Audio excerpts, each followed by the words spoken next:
I also never sent out the videos. Cool. 3, 2, 1, action.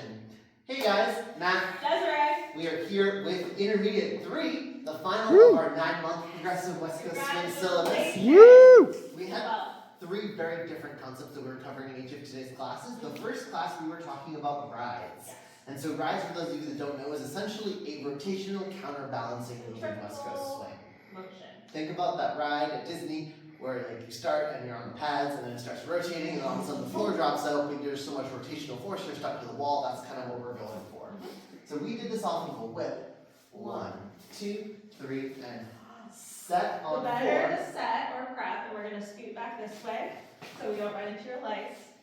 The better the set and prep here, the more stable this ride will be. Leaders, we're going to start rotating. Notice that my right foot is mostly planted and my left foot is moving around it. If I move both of my feet, this takes too long. And it doesn't really set me on the spot either because you're always jostling me a little bit as a follower. Yeah, we worked a lot on this counterbalance. We're both thinking about not only sitting our hips, but also taking our shoulders away. Our goal is to increase the heaviness of the connection. Look at the elbows to your followers. The elbows are not extended out. We're not giving up our space. We're claiming and maintaining our space by taking our elbows and drawing them back into our body. Yeah, as we start moving, we still need to keep our spotlights from our hips and our shoulders rotate on our partner. We don't want to let ourselves get out here or the move stops working. So one more time all the way through. This is an intense feeling. You will want to allow that to be the case. You will want to open your hips, followers, and think about a wide base. You're a triangle, not an inverted triangle. Yep, that was class 1.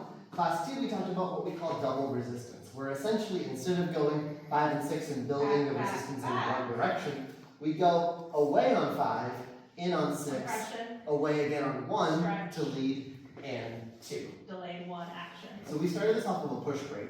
We want to think about having a little bit more stretch than normal here Post. on 4. Then we're going to go back 5, forward 6, away 1, and 2. You can do this off of any move. You can also do it into a starter step. We want to think about straight legs for away or stretch.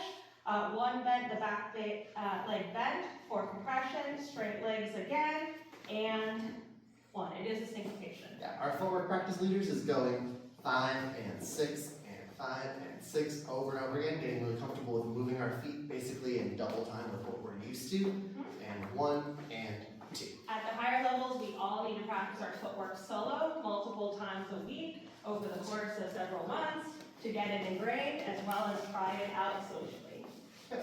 And then the final class we were talking about. Starter step. Yes, that's right, starter step. So we'll show it this way first. We talked about a starter step where the first triple we're getting into slight compression, then we're going to create that spring away, relax in the middle, and then away again at the end. Leaders, I'm not stressing too much about that cross. I think almost about having my feet apart, and then if I rotate, that pulls my feet in naturally. Followers, it looks for us, triple step on the ball of the foot as the leader draws you in. Push off that ball of foot to the left foot for a point. Step, land back on the right, and then shift away as the leader rotates you to anchor on the left. Cool. Now the third class was all about putting the dancing back into your West Coast swing. Giving yourself texture, personality. You can invoke your own personality. You can think about what kind of dancer personality you want. What is your signature style? And we do that through various shaping or bending of the slot. So the first option we talked about was our right side pass, where we think about going under rotated on 4. So we're under rotated in the hands, and then we open up for 5 and 6. Doesn't have to be a triple. You just need to gradually open up. A lot of us were flying through this and landing to that. We want to gradually open up with a triple rhythm, 5 and 6. From here, it feels very natural for me to do something like a double outside turn, right? This is when we start getting into letting the position dictate the pattern as opposed to the other way around. The other option that we gave you for rotation was off of the left side pass. 2, 3, and 4 leaders, we're staying open, and then we're going to kind of check in here for 5 and 6 and stay under at the end. Yeah, and then from here again, we probably do a left side passing rotation, or if we were really blocking the partner, we might do a push break rotation. Push break with the cutoff. Then we started to play with elevation changes. We did this off of a push break, where we're going 1, 2, 3, and 4, up, up, down. You can have a bent leg, but don't allow that to cause you to fly back. You still want to be sitting down in this connection point, so the connection feels just the same as if you were standing up. And then our final option was off of the passing tuck where we're actually bending the slot. So 1, 2, Stretch and forward. followers go to that corner and then kind of stay there. And then we can fix this with an underarm turn. Yeah, we talked about attraction and repulsion. We're always headed towards one side of the slot. We're always headed towards our leader, but the slot expands from a tightrope to 2 tracks on the ground to a larger rectangle that we can play within. Have fun exploring those really, really well. Great job, guys. Awesome, thank you.